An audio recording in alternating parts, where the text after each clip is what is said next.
Of all the hate comments and racist messages that I get, the worst I've seen someone What? say is that grass lawns are useful. Grass lawns first became a thing in England and France during the Middle Ages, and they were meant to symbolize wealth. Only the rich could waste land on non-food plants. People like George Sure, Washington. that's what I always thought. Like, I would look at my backyard and I'd be like, bro, we could use this for like gardening, planting trees. Instead, you just have it as a big open. Jefferson liked the idea so much that they brought it home and remodeled their estates. I'm not entirely sure, but somewhere in the 1800s, the lawnmower was invented. It was mostly the middle class who began tearing down their gardens and replacing it with fine-cut grass to show off how well they were doing. The elites copy what we see. Monkey see. Oh, that's not the right scene. Shouldn't say that now. That's fucked up. But you know what I mean. It's whatever the elite want. We just, it's the commoners just emulate what we see the rich do. That's the thing too. I've noticed. A lot of times countries go to wars. It's not because one country is doing something bad that the other side thinks shouldn't be done. Countries go to war because of jealousy and envy.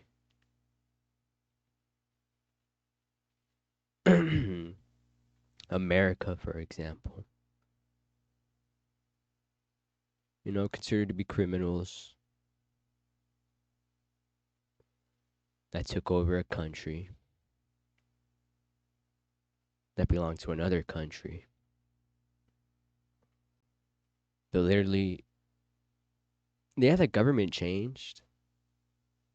Not really. Because it comes from like monarchy and stuff like that. Autocracies, whatever. To then democracies. And then governments.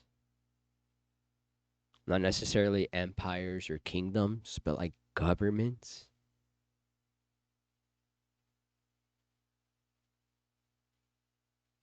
The name changes. But the fucking traditions don't. Or beliefs. It's just kind of crazy.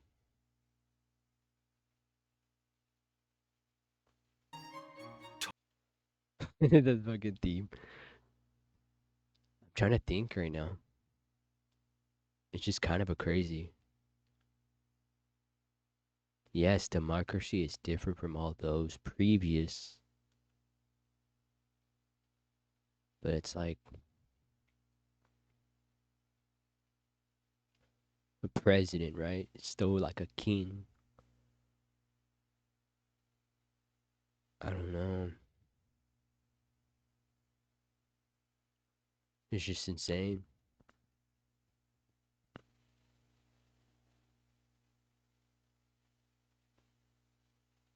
Goes to goes to ideology, idolatry, idolization, idolatry.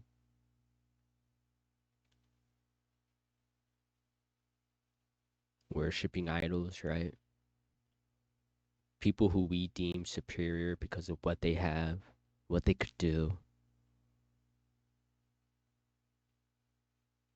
The kind of influence and power they have over pretty much the world, basically. These people are written in history.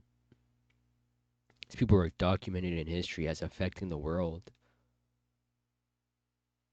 Pretty insane. This may look like a pomegranate, but it's actually the fruit of death. Pomegranates were one of the first traded fruits in history, and they were typically used to make morning foods, not breakfast, morning foods. It's so good that it could probably help you get over losing a loved one. They have these strange spiked tips called the calyx, which is what inspired the crowns that Persian kings would wear. No way. Yo. Each of these seeds represented a human soul.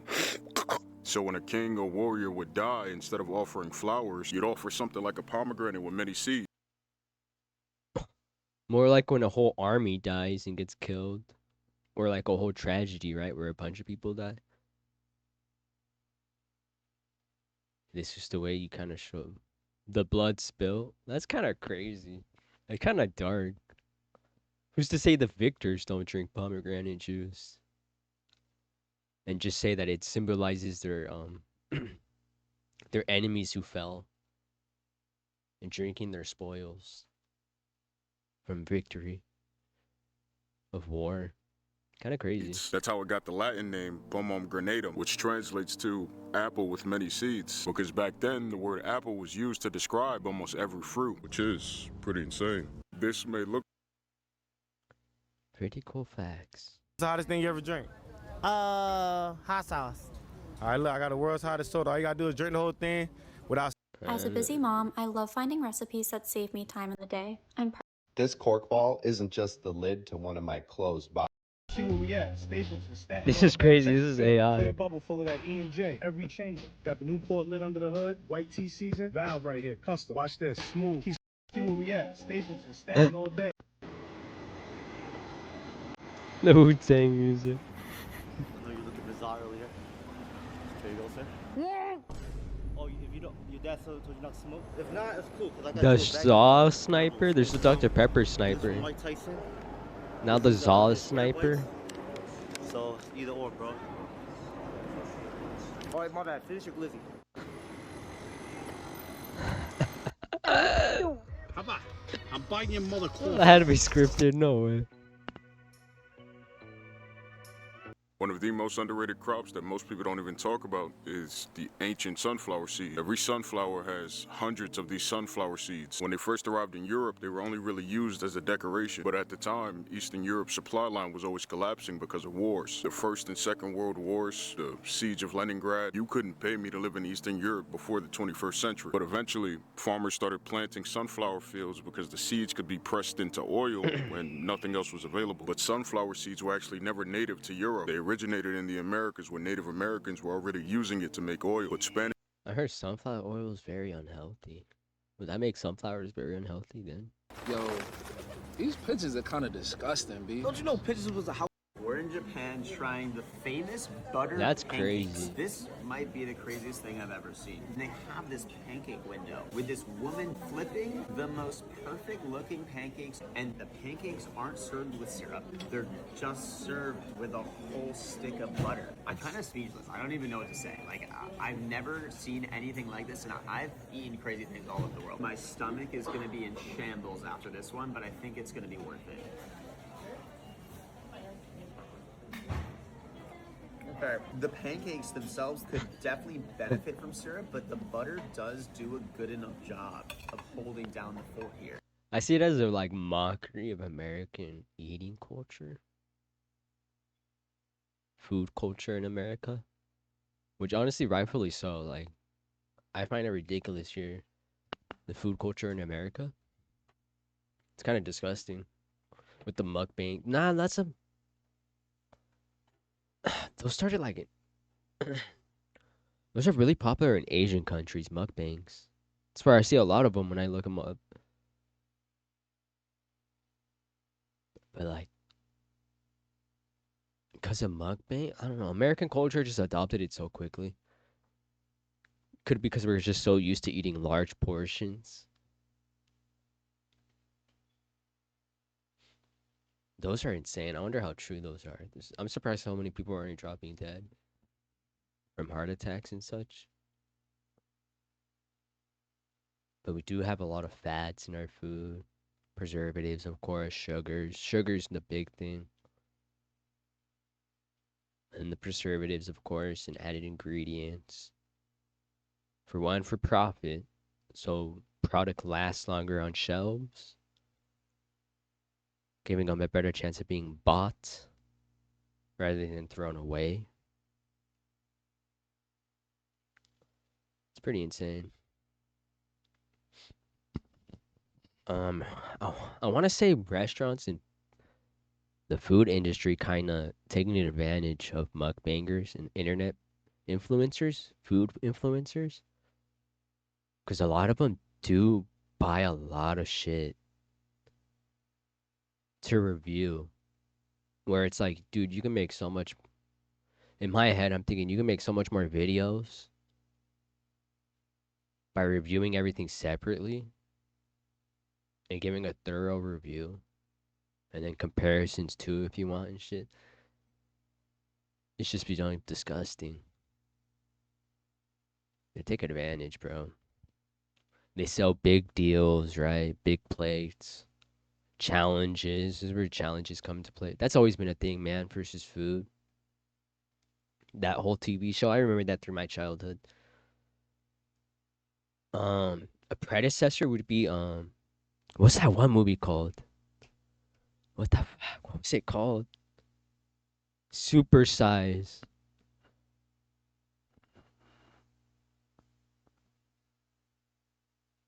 Super Size Me?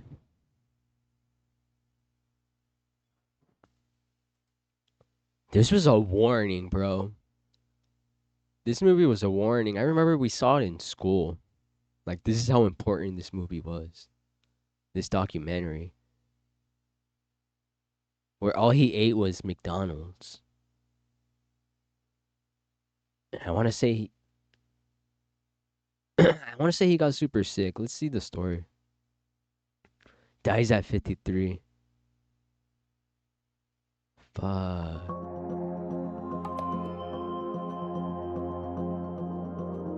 He wasn't necessarily mukbanging, like eating a lot of food. He just ate the same thing. And I'm learning in my nutrition class, it's called lack of diversity. I forgot the exact term, but it's like a lack of diversity. In your diet, you need a diverse of foods, meats, grains, fruits, vegetables, fats, proteins, sugars, vitamins, vitamins as well as minerals, vitamins and minerals. You can't get that from the same meal every day. The same meal every day is going to only have a specific amount of specific things. You need a wide variety of things. We could look at nature. Certain animals like deer, I think it's deer, they eat meat, the flesh of other animals, like birds and like squirrels, as a way of getting fat. Because I want to say they don't really get fat from vegetables and like grains, right? Plant material, not much fat, little to no fat. To oils, right? Little to no oils. So they need to get fat, protein from animals or grub. A lot of grub, insects, right? Insects is very common for a lot of those type of animals. Omnivores. But then now they're finding deer doing it, which is strange. Which would make everything an omnivore. Because they find squirrels doing the same thing too. Hunting. Same with rats. They just found recently rats hunting bats. In Europe. I forgot which European country. But you see how like organisms on this planet need a variety of vitamins and minerals and nutrients to survive and live on this planet. And all he did was eat McDonald's, which probably only had a certain amount of certain stuff. Not just that, a bunch of preservatives and like additives that could have future negative effects to health.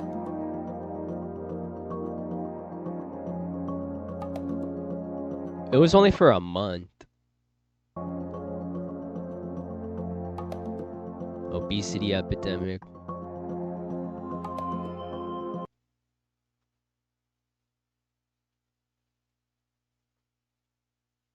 And they say they hated it. McDonald's hated this guy 2004 documentary. It's a short. He had a part 2, Holy Chicken, 2019. It's probably what killed him.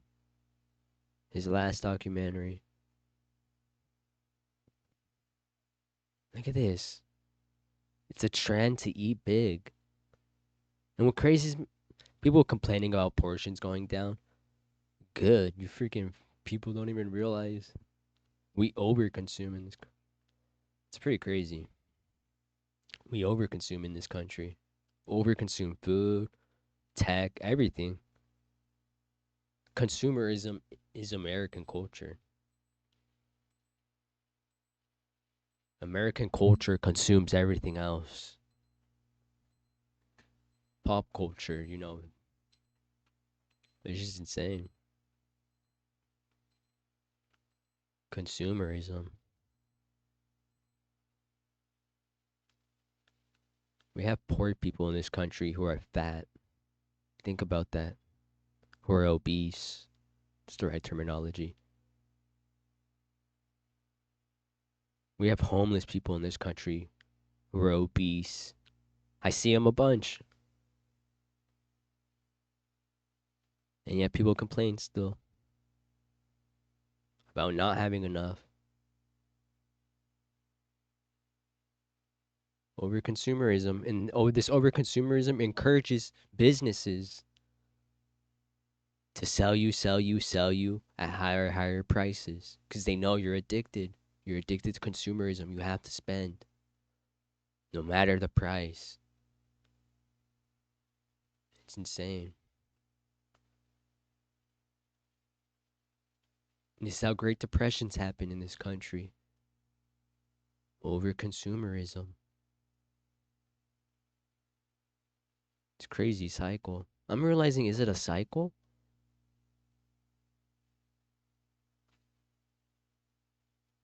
Right? Alcohol prohibition. Alcohol legalized when the economy's shit. Alcohol essentially helping the economy with taxes and all that other stuff, right? Taxing alcohol and everything. Certain shit like that.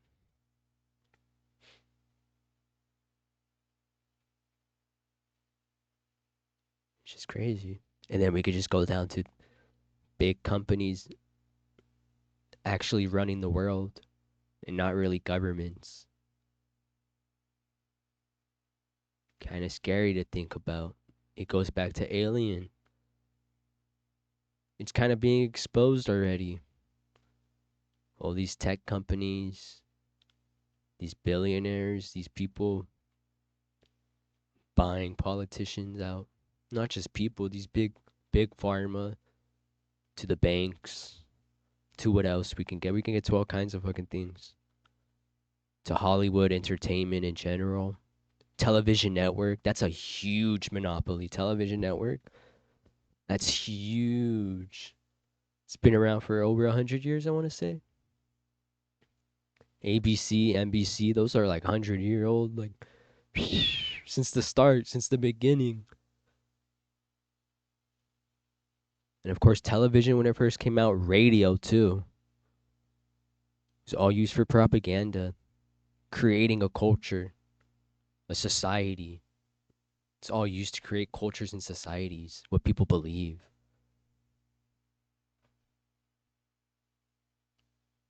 And then we get into advertisement. How the media, these entertainment,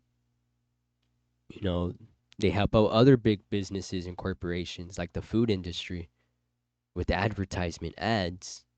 Wayne's World gets into this. They make fun of it, like our whole culture, American culture too. I'm only speaking about American because I live here. A lot of our culture comes from television, comes from movies, a lot of cliches, stereotypes. The way people interact with each other comes from movies. Now it's social media.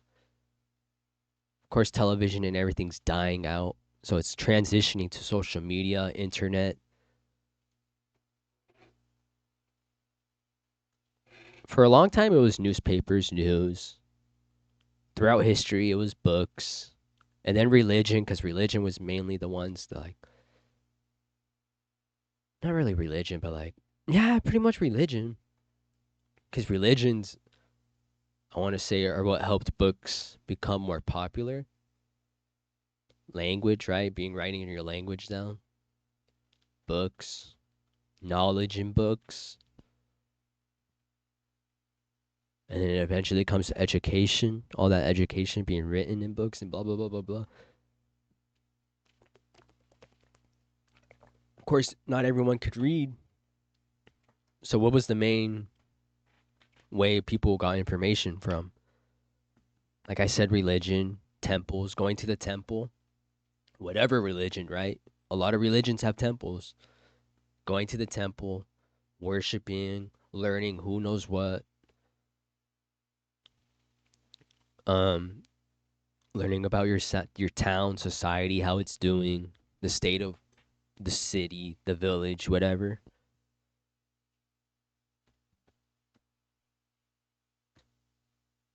Just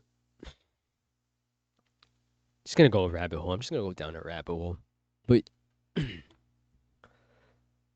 now we get to 2025, where these companies, these businesses are religions. People worship money. People worship consumerism. They worship whatever they buy. They buy so much of it because they're worshiping it. They praise the people who make these things that they consume. They put these people on pedestals who provide consumerism for them to consume.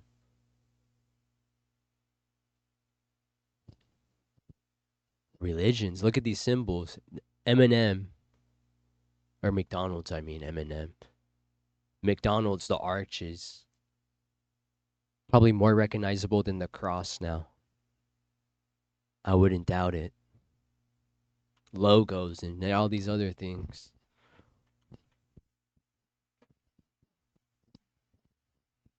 Flags. We can go into flags. I want to look up the history of flags. Although that's an ancient thing, right? But that was the way you let people know who you were for, who you worked for, who you were about, where you were from, what business you were about, what laws, beliefs you believed in. Now we get into billboards, the new flags, billboards, signs, all the other stuff. Pretty crazy.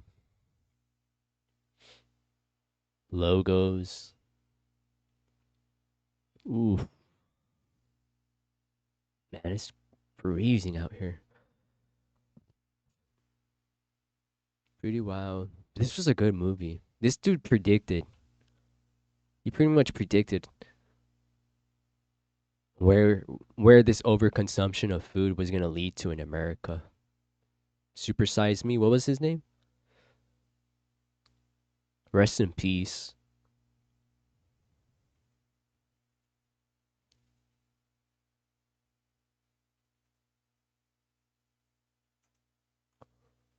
And we just saw somebody doing a mukbang inspired by Super Size Me. Dude was eating a bowl of hamburgers and french fries and like soupy like something. Is Morgan Spurlocks. He ate McDonald's for 30 days to examine fast food health impact. But the Super Size Me, just the name, Super Size Me, is like mukbang. That's mukbanging. Give me the biggest, the largest, the most. Oh, that's what he did also. Not only did he eat it for 30 days straight, he ate the largest sizes, I want to say. The large soda, large big fries, right? Man. 3 meals a day type of thing, I want to say. Kind of crazy. He died at 53.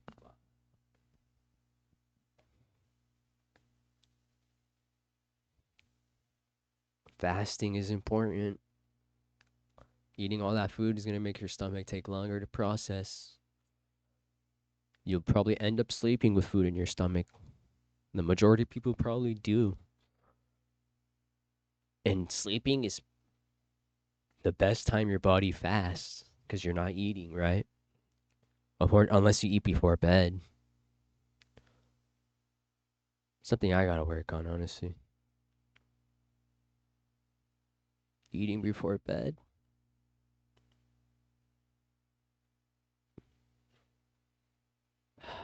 I'm gonna end here. Hello, Marie Smith. I gotta go.